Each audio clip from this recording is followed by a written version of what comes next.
On n'a jamais assez de jouets Kinder. Ils font des calendriers de l'Avent jouets Kinder.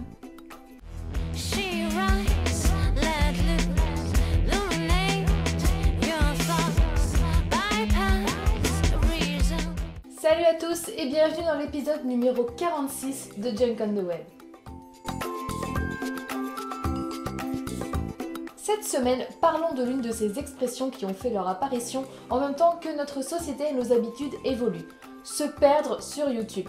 Je pense que c'est une expérience qui a dû arriver à la louche à peu près 95% d'entre nous.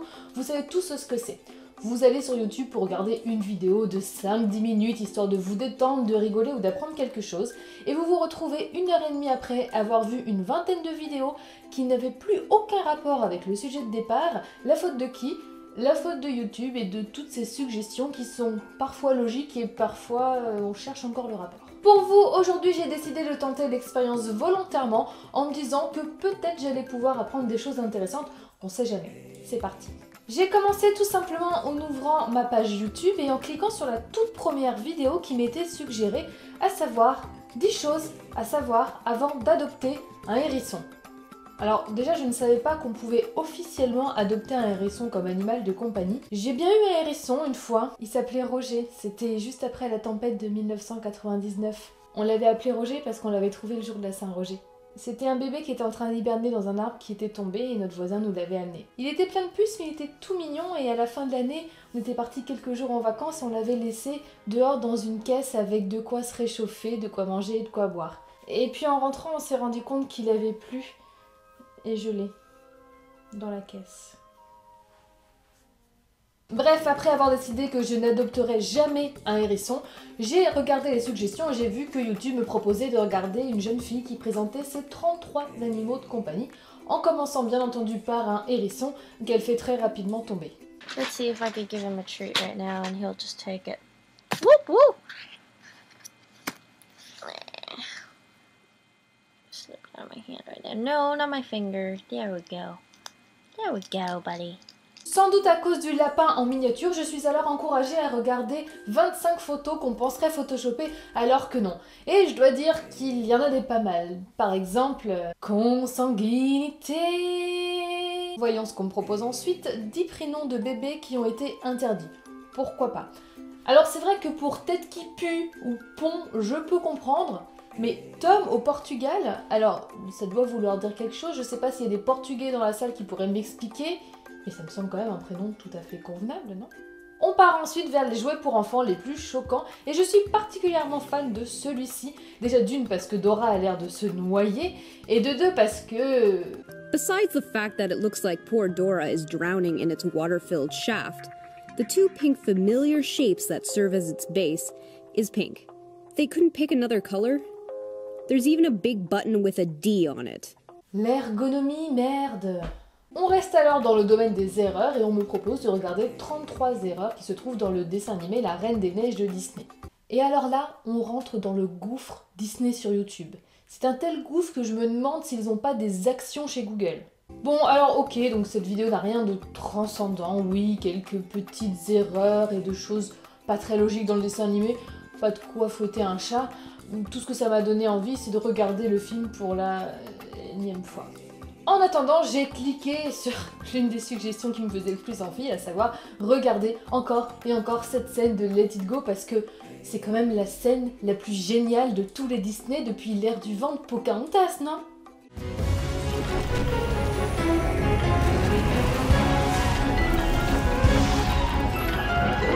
My power flurries through the air into the ground. My soul is spiraling in frozen fractals all around. Les frissons. Et donc là, on ne sort plus du gouffre Disney. Absolument toutes les suggestions sont de Disney. On a donc Véronica Mars qui chante sa partie dans Anna. On a une bande-annonce pour un court-métrage de Disney. On a une vidéo hyper technique sur comment, dans les studios Disney, leur algorithme pour faire le tombé des tissus fonctionne. Chiant. On a les petites filles qui doublent Anna dans Frozen. Bref, on ne s'en sort plus. J'ai été obligée de taper une nouvelle recherche en restant dans le domaine du doublage. Parmi les résultats de recherche, dont certains étaient encore de Disney, j'ai eu plutôt envie de voir qui doublait les voix françaises de South Park. Même si j'avoue que ça fait très bizarre de voir des hommes dans la fleur de l'âge doubler les sales gosses du dessin animé. Bonjour Kyle. Salut Cartman. Comment ça va? Ça va bien? Et puis là, YouTube a complètement craqué son slip et m'a suggéré de regarder cette vidéo de la youtubeuse Kiyu qui nous parlait de son... Arrêtez de dramatiser, il s'agit bien effectivement d'un boucleur. Le sexe est partout sur YouTube. Le sexe qui mène parfois à des grossesses et à des accouchements, ce qui n'a pas eu l'air d'échapper à YouTube puisqu'il m'a suggéré de regarder ce vlog de 30 minutes sur une youtubeuse qui raconte de façon non censurée sa grossesse et son accouchement. Alors le non censuré m'a fait un peu peur, j'ai regardé, 30 minutes ça me semblait un peu long, et une fois que j'ai entendu dire ça... Un genre de secret, il y a un genre de secret des mamans autour de l'accouchement, personne n'est capable de vous dire si ça fait mal, si ça fait pas mal, comment ça fait mal. J'ai coupé.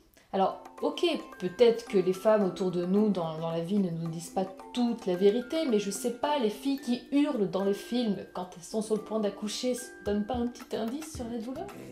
Retour aux suggestions, et là j'ai une vidéo qui m'a quand même intriguée, qui s'intitulait « Accouchement sur le parking ». J'ai hésité et je me suis dit que de toute façon j'avais peur de rien, mais j'espérais vraiment que ça soit pas un réel accouchement sur un parking parce que l'idée que quelqu'un soit resté là à filmer m'effrayait pas mal. Et heureusement il s'agissait bien d'une mise en scène pour la journée internationale des sages-femmes. Par la suite, tout s'est enchaîné très vite. 2 hommes en Chine qui rattrapent un bébé qui a sauté de la fenêtre, une créature mi-homme, mi-cochon assez dégueulasse, tout un tas de créatures aux formes bizarres, mais bon, vu que la moitié sont des animaux en décomposition, je peux comprendre qu'elles aient pas une forme normale. Un épisode d'une émission qui a l'air passionnante sur les morts les plus insolites, là en l'occurrence c'était sur un poisson qui déchiquette l'urètre des mecs qui font pipi dans la rivière. Là en l'occurrence c'était un méchant et du coup ses esclaves étaient en train de se marrer derrière et la voix off expliquait qu'il est en train de souffrir à l'agonie de façon tout à fait décontractée. Un reportage très sérieux sur un gendarme qui sauve la vie d'un mec qui veut suicider en lui tirant dessus, dans la jambe. Une vieille vidéo censée être drôle allemande sur un prof de yoga un peu pervers qui va le regretter. Ouais. Pour finir sur cette vidéo géniale d'un chat qui twerk. Après ça, YouTube m'a suggéré d'aller regarder les 40 meilleures blagues de Toto, mais je me suis dit que l'expérience avait assez duré. Bilan de tout ça, j'ai passé 1h30 sur YouTube. J'ai appris que les hérissons ne doivent pas manger d'oignons, qu'ils font caca partout, qu'ils ne sont pas câlins et qu'ils coûtent très cher, que certains parents ont envie d'appeler leur enfant Saddam Hussein, que je ne suis toujours pas lassée de Let It Go, que Disney par contre sait faire des vidéos techniques très ennuyeuses, qu'il y a une chaîne YouTube qui s'appelle Accouchement dans la rue, et enfin que les Darwin Awards ont quasiment leur émission dédiée. Et c'est tout, ce qui est déjà pas mal. Alors je suis pas sûre que tout ça me serve un jour, mais qu'est-ce que vous voulez? Je me suis perdue sur YouTube. Première image de la semaine, c'est ce furet qui a la plus grande ambition du monde, tellement que je n'ai pas pu faire autrement que d'essayer de rentrer dans sa tête. Je vais passer de l'autre côté, regarde, et regarde, je vais le faire, non, je sais pas, attends, c'est peut-être un peu loin, attends, je vais aller voir par là, je peux le faire, oui, attends, peut-être en prenant un peu de recul, oh regarde, je suis mignon, et regarde, je suis trop mignon, et salut, attends, non mais regarde, je vais sauter, je peux le faire, allez, 1, 2, hop, je l'ai pas fait, j'étais trop loin, je l'ai pas fait, j'étais trop loin, j'étais trop loin. Deuxième image de la semaine, tout le monde ne va sans doute pas adhérer, mais Johnny Hallyday, à quel moment est-ce qu'il va s'arrêter? Parce que c'est quelqu'un dont je respecte beaucoup la carrière, c'est évident que c'est une légende, qu'il a interprété des tubes, que c'est une bête de scène, tout ça, il n'y a aucun souci. Mais ce dernier clip larmoyant, avec les gros plans sur sa face tirée, qu'on nous sert généralement pendant qu'on est en train de manger sur notre canapé. Est-ce que c'est vraiment nécessaire? Troisième image de la semaine, c'est l'une de ces images qui tournent sur Facebook et qui d'habitude m'agace. Mais celle-ci, j'ai envie de la partager parce que c'est malheureusement trop vrai. On approche des fêtes et il y a beaucoup de gens pour Noël qui offrent des animaux de compagnie. Et certains de ces animaux, je devrais sans doute dire tous, mais je vais parler des cas que je connais, les chiens, les chats qui sont les plus classiques, mais il y en a aussi d'autres comme les furets par exemple, ou voilà, des animaux qui s'attachent à leur maître. Ce ne sont pas des jouets, ce ne sont pas des peluches, et avant d'offrir un animal à quelqu'un, je pense que le mieux c'est qu'il puisse le choisir, parce qu'un animal va s'attacher à son maître, il y a besoin d'avoir une cohésion et un attachement mutuel et une entente mutuelle. Et voilà, si vous comptez offrir un animal de compagnie à quelqu'un pour les fêtes, à la limite pourquoi pas, à condition que ce soit pas pour l'abandonner sur le bord de l'autoroute l'année prochaine, parce que oui, c'est une responsabilité un animal. Mais je sais pas, offrez un bon et allez le choisir ensemble, si possible dans un refuge, parce qu'il y a plein d'animaux. Alors oui, des fois il y en a qui sont moches, mais ça reste des animaux adorables, hein. Heureusement qu'on sélectionne pas les humains comme les animaux, sinon les moches auraient la vie dure, voilà. Allez le choisir ensemble, allez dans les refuges, il y a plein d'animaux qui attendent et qui seraient ravis de trouver une famille plutôt que d'être dans une cage jusqu'à la fin de ses jours. Voilà, c'était la minute responsable de Junk on the Web. La semaine dernière, je vous ai annoncé dans un vlog que désormais les Junk on the Web n'allaient paraître que tous les 15 jours parce que je n'ai plus le temps de faire les choses correctement si c'est toutes les semaines. Et du coup, Eva me demande, vu ce nouveau rythme de publication, est-ce que je vais vous parler des sujets qui m'ont le plus marqué sur les 2 semaines? Donc je suppose qu'elle veut dire, est-ce que s'il y en a 2 qui m'ont marqué, je vais parler de 2 sujets, ou est-ce que je vais prendre le sujet sur l'ensemble des 15 jours qui m'ont le plus marqué? La réponse est, je sais pas trop encore. Ce qui est sûr, c'est qu'il n'y aura pas de changement au niveau de l'organisation des épisodes, donc il va pas y avoir 2 sujets de la semaine.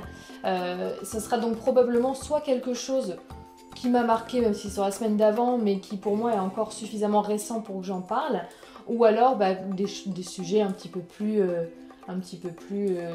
généraux comme sur l'épisode d'aujourd'hui, hein, ce qui ne concerne pas l'actualité. Ça dépend, puisque les sujets peuvent vraiment varier, c'est soit en fonction de ce qui m'a marqué, mais qui est un sujet d'actualité, mais parfois c'est pas forcément quelque chose que vous avez pu lire dans les journaux. Donc je pense que je vais le faire un peu comme là, c'est-à-dire au feeling. Je vais juste essayer, si on parle d'actualité et que c'est un truc qui a fait un buzz au début de la semaine d'avant, de pas forcément en parler 15 jours après parce que ça va plus trop avoir de sens. Mais non, ça va pas forcément changer beaucoup ma façon de faire les épisodes en tout cas. C'est terminé pour l'épisode d'aujourd'hui, j'espère qu'il vous aura plu. N'hésitez pas, si ce n'est pas encore fait, à vous abonner. N'hésitez pas également à partager mes vidéos auprès de vos amis, ça me ferait très très plaisir. Vous pouvez me suivre sur les réseaux sociaux, à commencer par Facebook, qui est celle où je partage le plus d'actualités sur la chaîne. Et pour tous les autres réseaux sociaux, Twitter où je suis beaucoup, Instagram, Vine, Snapchat, vous pouvez toujours me retrouver sous le même pseudonyme, à savoir Juncan Mood. Je vous souhaite une très très bonne semaine, je vous fais plein de bisous. Ciao ciao. Et kiss kiss bang bang.